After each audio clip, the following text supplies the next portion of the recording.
Hello, how are you? How's it going? I hope you're doing well.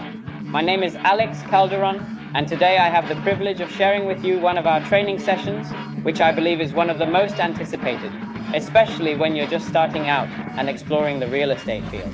How the hell do I set up those first appointments? How do I go about calling those initial contacts? How do I reach out to new people for the first time? Am I scared? Do I feel really nervous?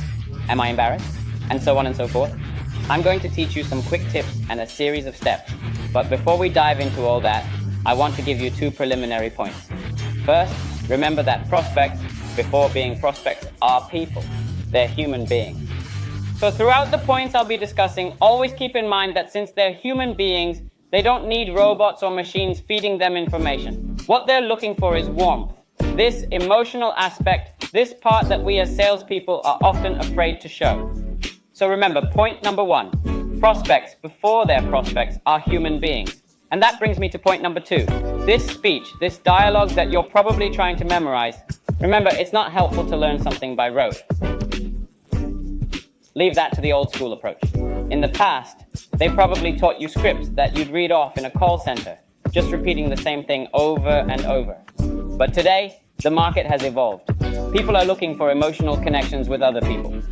So I'd suggest that instead of focusing on memorizing a speech because there isn't really a set speech to read, you should try to inject a lot of emotion into it and gradually personalize it to make it your own. But here are 7 steps that will help you create that speech effectively. The first one, now let's get to the good stuff, is to introduce yourself. But introduce yourself directly. Just say who you are. Hi, my name is Alex Calderon. How are you? Good, perfect, without all the unnecessary talk. Often, we want to ramble on and on to get to a point, but we end up causing exactly what we don't want to cause because we beat around the bush so much that in the end, people might get bored and you say, "Oh, hi, I'm Alex Calderon. How are you? How are your kids? How's your grandma?" That's not what you were genuinely trying to find out.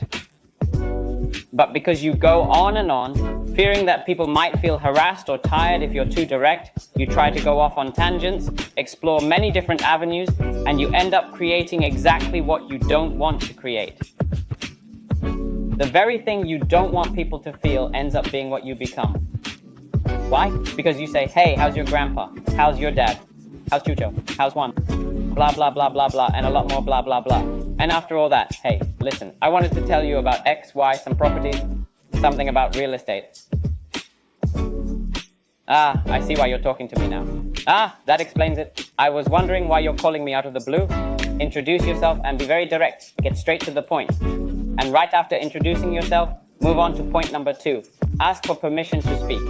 It's super important that before you dive into a call completely, you ask for a chance to talk.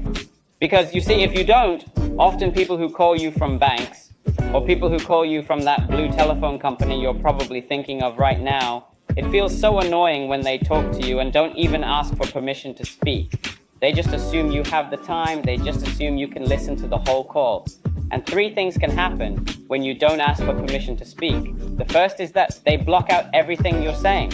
It's literally like a series of no, no, no, no, over and over again. And you enter a state of annoyance, like, what do they want? They're not even asking for my permission. They don't respect my time. If you want people to respect your time, start by respecting theirs. So the first thing that happens is you get completely blocked out. The second thing that can happen is they might not even listen to you. I once had this experience.